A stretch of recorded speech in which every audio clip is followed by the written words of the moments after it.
अब बच्चों आगे जो है आज हम प्रश्नावली 4.4 ये भी द्विघात समीकरण पर ही आधारित है और इसमें आपको बताना हमको है कि द्विघात समीकरण का पूर्ण वर्ग बनाकर कैसे आप हल करेंगे, यानी पूर्ण वर्ग बनाकर हल करना है। तो सबसे पहले करते क्या है, जैसे आपका द्विघात समीकरण है ax² plus bx plus c के बराबर 0, ये द्विघात समीकरण है और इस द्विघात समीकरण को हमें पूर्ण वर्ग बनाकर हल करना है। तो इसमें करते क्या है कि सबसे पहले जो x² का जो गुणांक है उसको हम एक बनाते हैं। जैसे यहाँ ax² है, यानी x² का गुणांक a है, तो a नहीं रहना चाहिए, एक रहना चाहिए। तो इसके लिए हम करते क्या है कि a से जो है इसके दोनों पक्षों में हम भाग ले लेंगे।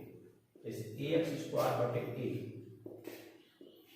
dx बटे a और c बटे a ये बराबर 0। यहाँ जो है x² का गुणांक 1 होना चाहिए, तो इससे जब ये कट जाएगा तो x² और यहाँ जो है आपका b बटे a x और c बटे a बराबर 0 हो जाएगा। तो यहाँ आप देख रहे हैं कि अब x² का गुणांक जो है 1 हो गया है। तो इसको जो है हम इस रूप में पहले कर लेंगे। अब इसके बाद करते क्या है कि जो x का गुणांक है, ध्यान दीजिएगा, x का जो गुणांक है इस गुणांक को 2 से हम भाग देते हैं। यानी जैसे b बटे a है, x का गुणांक b बटे a है, तो इसमें हम 2 से भाग देंगे तो ये b बटे 2a हो जाएगा। और इसके बाद फिर इसका वर्ग कर देते हैं, यानी b बटे 2a का वर्ग हो गया। यही दोनों पक्षों में हम जोड़ते हैं और दोनों पक्षों में मतलब आपको जोड़ने का काम करना है। यानी x का जो भी गुणांक रहेगा इसमें आप 2 से भाग देंगे और 2 से भाग देने के बाद इसका वर्ग कर देंगे और वर्ग करने के बाद इसी को जो है दोनों पक्षों में आप जोड़ेंगे। ये इसको आप इस रूप में लिख लीजिएगा, b बटे a x ये बराबर जो है माइनस c बटे a हो जाएगा। अब इसके बाद ये काम करेंगे तो x² प्लस b बटे a x और प्लस b बटे 2a, अब इसके जो है दोनों पक्षों में आपको जोड़ना होगा, इसका होल वर्ग करके ये हो गया। अब यहाँ ये दे गए, ये पूरा आप लिख सकते हैं x प्लस b बटे a होल का स्क्वायर हो जाएगा, 2a का होल स्क्वायर होगा। यानी इस पूरे को आप लिखेंगे तो x प्लस b बटे 2a का होल स्क्वायर बनेगा, क्योंकि पहले का वर्ग करेंगे x का करेंगे x², फिर जो है b बटे 2a का करेंगे तो ये हुआ। अब फिर दोनों के गुणनफल का गुना करेंगे, जैसे 2x गुणे b बटे 2a, तो 2 से 2 कट जाएगा तो आपका फिर यही आ जाएगा b बटे ax। तो इसको आप लिख सकते हैं और इसको जब लिखेंगे तो b² बटे 4a² माइनस c बटे a। अब यहाँ जो है इसका एलसीएम लेंगे, तो इसका एलसीएम लेंगे तो 4a² हो जाएगा, 4a² से 4a² कट जाएगा एक, यानी b² माइनस a से a कट जाएगा 4a, यानी 4ac हो जाएगा। तो यहाँ आपका हो गया x प्लस b बटे 2a होल का स्क्वायर। अब इसके बाद यहाँ आप इतना लिख सकते हैं। अब इसके बाद करेंगे क्या,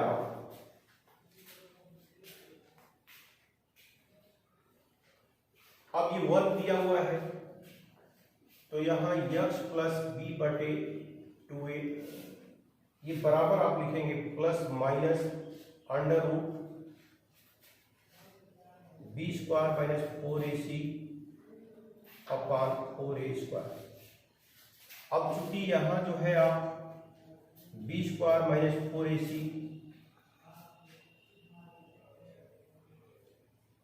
ये कहानी के अंदर रहेगा और ये 4a स्क्वायर का वर्गमूल अगर आप कॉर्डी के अंदर है पूरा, इसका जो है 2a हो जाएगा। तो यानी ये हो जाएगा आपका plus minus under root b square minus 4ac upon 2a।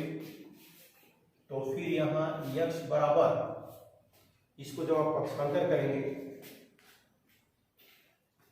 तो यहाँ हो जाएगा plus minus under root b square minus 4ac 2a, और इसको पक्षांतर कर देंगे तो माइनस b बटे 2a। तो यहाँ जब एलसीएम लेंगे आप, ये 2a हो जाएगा, एलसीएम लेने पर आपका 2a हो जाएगा। और जब 2a हो जाएगा तो इससे जब ये कट जाएगा तो इससे एक कट जाएगा, तो plus minus under root b square minus 4ac और माइनस b, या इसी को आप लिख सकते हैं माइनस b, पहले लिख दीजिएगा minus b plus minus under root b square minus 4ac upon 2a। तो यही जो है x बराबर minus b plus minus under root b square minus 4ac upon 2a, यही आपका सूत्र है। इसी सूत्र से जो है आपको ये प्रश्नावली लगाना है। ये सूत्र आपको उदाहरण, ये जो है आपका एक तरह से ये सूत्र बता दिए। अब इस पर जो है आधारित उदाहरण आपको बता रहे हैं एक आध, इसको देखिए। यानी ये द्विघात जो दिया समीकरण है लेकिन पूर्ण वर्ग बनाकर लगाना है। जैसे एग्जाम्पल इसका बता रहे हैं आपको,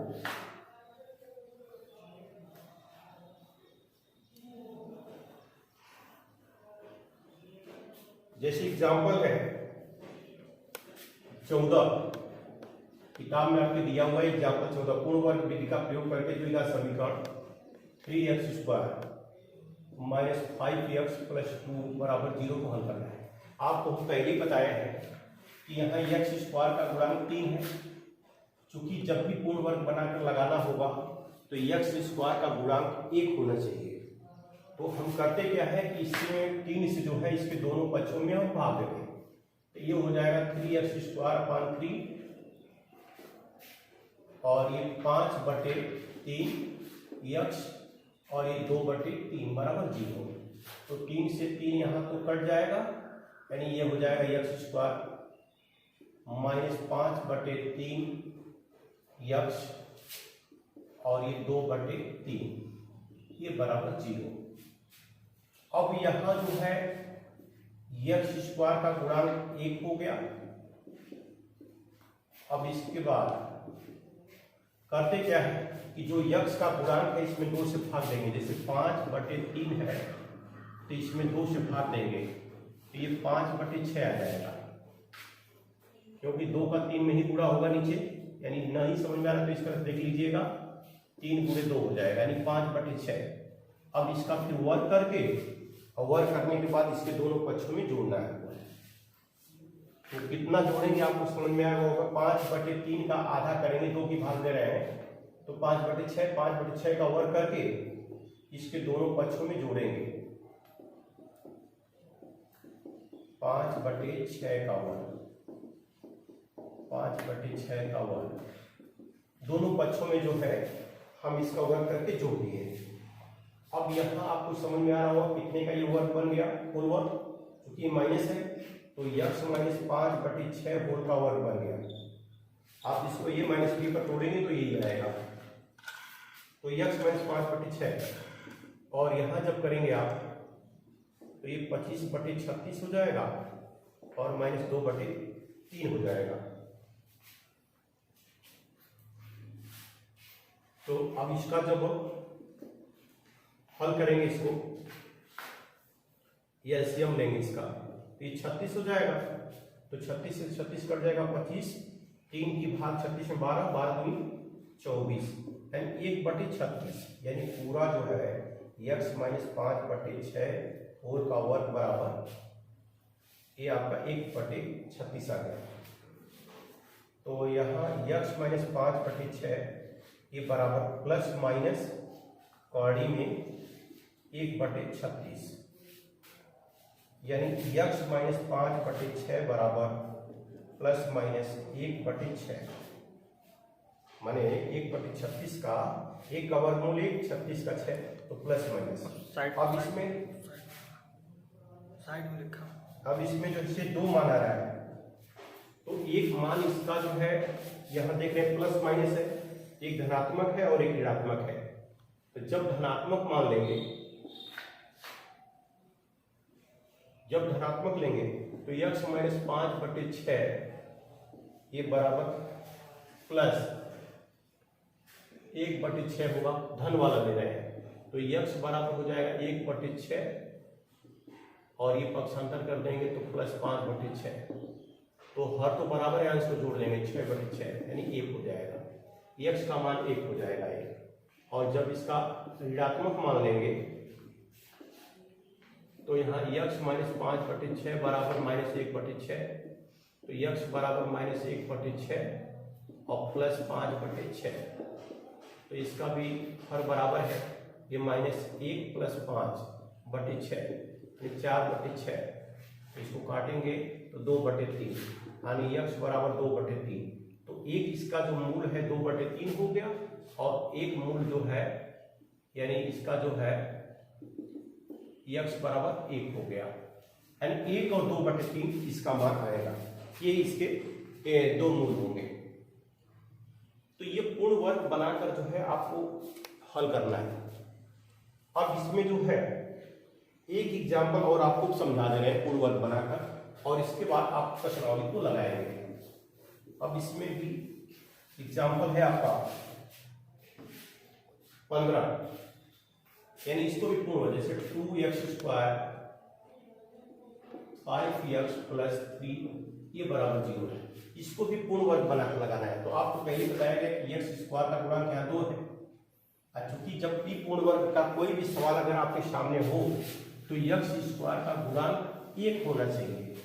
तो 1 करने के लिए इसमें आप 2 से भाग दे दें इसके दोनों पक्षों में, यानी लिखना होगा कि x² का गुणांक क्या 2 है, तो 2 से दोनों पक्षों में भाग देंगे। तो जब भाग देंगे तो ये आपका होगा 5/2x और यहाँ 3/2, ये बराबर 0। तो 2 से 2 ये कट जाएगा तो x² हो जाएगा, 5/2x और ये प्लस 3/2 बराबर 0, यानी फिर x² माइनस 5/2x और ये बराबर माइनस 3/2 कर देंगे, पक्षांतर कर देंगे। अब जो है यहाँ x है, तो x का जो गुणांक है वो 5/2 है, तब 5/2 में हम 2 की भाग देंगे तो ये 5/4 हो जाएगा, और फिर इसका वर्ग कर देंगे, और वर्ग करने के बाद इसके दोनों पक्षों में हम जोड़ देंगे। तो x² 5/2x 5/4 का वर्ग और यहाँ 5/4 का वर्ग माइनस 3/2।